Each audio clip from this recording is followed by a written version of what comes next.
네, 슬기로운 라디오 생활 1부는 생활 속 이슈들을 속속들이 들어보는 이슈 인터뷰 시간입니다. 자, 오늘 오전 코로나19 백신 접종이 시작됐는데 첫날이라 궁금한 것들 많으실 것 같습니다. 우선 백신 접종 시기는 접종 차례가 되면 미리 예약 안내 문자를 받게 됩니다. 이 문자를 통해서 온라인이나 전화 또는 방문 예약하시고 예약한 날짜에 가서 접종하시면 되는데요. 이 밖에도 접종 시기가 되면 어떤 준비를 해야 하는지 또 주의해야 할 점은 어떤 것들이 있는지 백신 접종에 대해 궁금한 몇 가지들 풀어보도록 하겠습니다. 자, 그럼 함께 말씀 나눌 분 모셔보죠. 백순영 가톨릭대의대 명예교수와 함께하겠습니다. 안녕하세요. 안녕하세요. 예, 저는 교수님과 개인적으로 이런 방송을 하게 된다면 좀 궁금한 게 있었어요. 예. 방송 몇 개 하십니까? 최근에는 많이 줄어서 줄었습니까? 예, 많이 줄었습니다. 어제 오늘 사이에서 굉장히 많아졌고요. 예. 예. 그렇군요. 예. 자, 그 사전 예약을 통해서 방문 해서 접종하게 되는데 예약한 당일에 열이 나거나 몸살 등의 좀 건강상의 이상이 생긴다면 어떻게 해야 됩니까, 일단? 예, 그렇죠. 며칠 전부터 증상이 있었다면은 예약을 바꾸면 되겠지만 예. 접종 당일날 열이 난다면은 몸살이 난다면은 굉장히 곤란하겠죠. 예. 일단 접종하는데 가시면은 발열 체크를 먼저 하기 때문에 37.5도를 넘어가는 경우에 있어서는 그 상태에서 아마 접종을 연기하시면 될 것으로 보이고요. 예. 뭐 그 37도 5도가 넘어가지 않는 미열에 뭐 몸살 기운 정도 있다 그러면은 맞으셔도 좋겠지만 사실은 몸 상태를 더 좋게 하신 다음에 맞으시는 것이 좋을 것으로 보이지만 예. 그 예진 의사 선생님께서 맞아도 좋다고 하시면은 뭐 맞아도 큰 문제는 없을 것으로는 봅니다. 예. 일단 몸에 이상이 있으면 좀 뒤로 밀리는데 이렇게 피치 못할 때는 다시 예약해서 접종이 가능합니까? 그렇죠. 예, 지금 우리 기준으로 보면은 이런 피치 못할 몸의 상태 때문에 연기하는 것은 충분히 가능하고요. 예. 다만 이것을 너무 여러 번 한다든지 고의성이 있어서 한다든지 또는 거부를 한다든지 하면은 우리 국민들이 다 맞은 맨 뒤의 순서 11월 이후에나 다시 접종을 받을 수 있는 순서가 되겠습니다. 예. 많이 뒤로 좀 밀립니다. 뭐 당뇨병 등의 만성 질환이 있는 분들도 접종해도 괜찮습니까? 우리 뭐 대부분의 고령층이면은 만성병 하나씩은 다 갖고 계시겠죠. 예. 뭐 당뇨든지 고혈압인지 여러 가지 증상들이 있고 약을 여러 가지 드시고 계실 것으로 보이는데 지금 여러 가지 임상 결과들에서 보면은 이런 만성병이 있으신 분들이 접종받는 것은 전혀 문제가 없는 것으로 되어 있고요. 예. 오히려 면역력이 떨어지는 상황에서는 접종을 먼저 받는 것이 더 좋을 것으로 권고되고 있습니다. 예. 다만 해외에서의 사례에서도 보시다시피 너무 고령층이라서 면역력이 너무 떨어져 있다든가 혹은 이 기저질환이 너무 말기에 가 계신 경우에 있어서는 혹시 모를 피해가 있을 수가 있기 때문에 예. 그때는 의사 선생님과 상의를 해서 이게 면역 반응을 잘 견디실 수 있는 것인지 하는 것들을 상의하셔서 맞는 것이 이득과 피해의 이 균형점을 찾아야 될 분들은 있다고 봅니다. 예, 그렇군요. 일단은 만성 기저질환이 있는 분들은 접종할 수 있다 이런 답변이었고요. 걱정하는 부분 중에 하나가 바로 알레르기 반응인데 접종 후에 15분에서 30분 정도는 좀 이상 증상이 나타날 수 있어서 확인을 위해서 대기하라고 하거든요.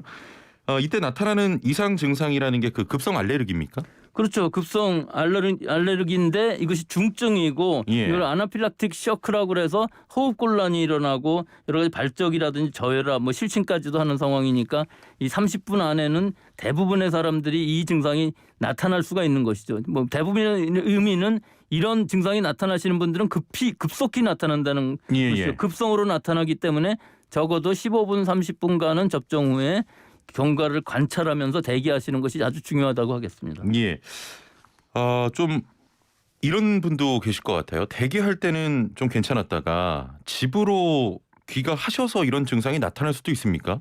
이게 아주 드물게는 있을 수 있다고 합니다. 즉 100% 예. 30분 안에 일어나지는 않고 좀 서서히 일어나는 경우는 사실은 이게 뭐 심각하기까지 가지 않는 경우가 많이 있지만 그래도 없는 것이 아니기 때문에 예. 접종을 받은 후에 2-3시간 정도는 집에서 대기하시면서 꼭 가족들 누구랑 같이 계시는 것이 굉장히 중요할 것이고요. 예. 일단 어떤 이상 증상이라도 좀 심각하다 생각이 들면 바로 접종기관이든지 보건소에 연락을 하셔갖고서 응급처치를 받아야만 되고 전 세계적으로 봤을 때는 이렇게 해서 사망하시는 분은 아직까지는 없는 것으로 봐서 예. 일단은 30분 정도가 골든타임이라고 볼 수가 있고 예. 그 이후에는 증상이 나타난다 할지라도 그렇게까지 급격하게 나빠지지는 않기 때문에 바로 조치만 취하면 되겠습니다. 조금 전에 그 집에 누군가 있는 게 좋겠다라고 말씀하셨는데 혹시 뭐 쇼크에 의한 뭐 기절 같은 거를 할 수 있다는 그렇죠. 이게 뜻입니까? 혼자 있을 경우에 만약에 기절해 하면은 그 이상 처치가 불가능하기 때문에 예. 적어도 한 2-3시간 정도는 누구랑 같이 있는 것이 좋겠다 하는 것과 예. 사실은 고령층인 경우에 있어서는 예방접종을 하러 가실 경우에 있어서도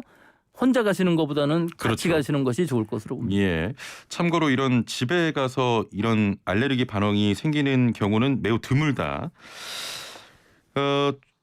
주사 맞은 부분에 통증이 생길 수도 있다고 하던데 이거는 알레르기와는 관계가 없습니까? 이거는 알러지라기보다는 면역의 자연스러운 반응이라고 볼 수가 있는 것이죠. 우리 몸에 이물질이 들어왔기 때문에 통증 또는 여러 가지 발열 또는 몸살 기운 같은 것들 이런 것들이 나타날 수밖에 없는 것이죠. 이 몸에서 우리 면역 항체가 생기면서에 나타나는 면역 반응이기 때문에 예. 면역 반응이 훨씬 더 왕성한 젊은 사람들한테도 더 심각한 증상이 나타날 수가 있고 오히려 고령자인 경우에 있어서는 면역 반응이 상당히 그 좀 늦어지는 이런 상황들이 있고 약하게 나타나기 때문에 예. 이 반응은 정상적이라고 볼 수가 있고 2-3일 정도면 다 사라지는 반응인데 혹시라도 이 몸살 기운 같은 것들이 굉장히 심각하게 나타나서 직장도 못 가는 상황들이 상당히 있다고 합니다. 그렇군요. 예, 그럴 경우에 있어서는 견딜 만큼 견뎌보다가 뭐 타이레놀계의 진통제 같은 것들을 먹는 것도 괜찮은 방법이긴 한데 예. 그래도 못 견딜 정도라면은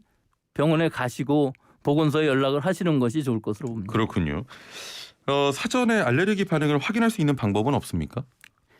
전에 예방주사를 맞았을 때 이런 심각한 부작용을 겪으셨던 분들은 일단은 접종하지 않는 것이 좋은 것으로 보이는데요. 예. 이것이 물질에 대한 이 알레르기 반응이기 때문에 메신저 RNA 백신 즉 파이저나 모더나 같은 것들은 PEG라는 물질에 대해서 이런 심각한 반응을 일으키는 거기 때문에 사실은 이 심각한 반응을 일으키는 사람들을 다 제외해 놓고서 예방주사를 맞춰도 사실은 나오긴 합니다. 그래서 누가 이런 것을 이 알러지 반응이 나타날지가 확실치가 않기 때문에 예. 꼭 중요한 것은 15분 내지 30분 동안 대기하는 것이 중요할 것이고 그것이 나일 수도 있다는 생각은 하기는 해야 될 것으로 봅니다. 예.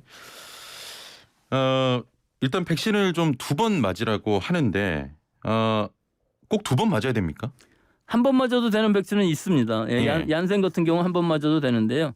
그 나머지 백신들은 다 2번씩 맞으면서 이 접종의 면역 효과를 더 높이는 것이죠. 부스터 접종이라고 그래서 예. 추가 접종으로 면역력도 높이고 또 지속 기간도 넓힐 수 있는 그런 방법인데요. 실제로 파이자인 경우에는 3주, 모더나는 4주, 아스트라제네카는 8주에서 12주 정도.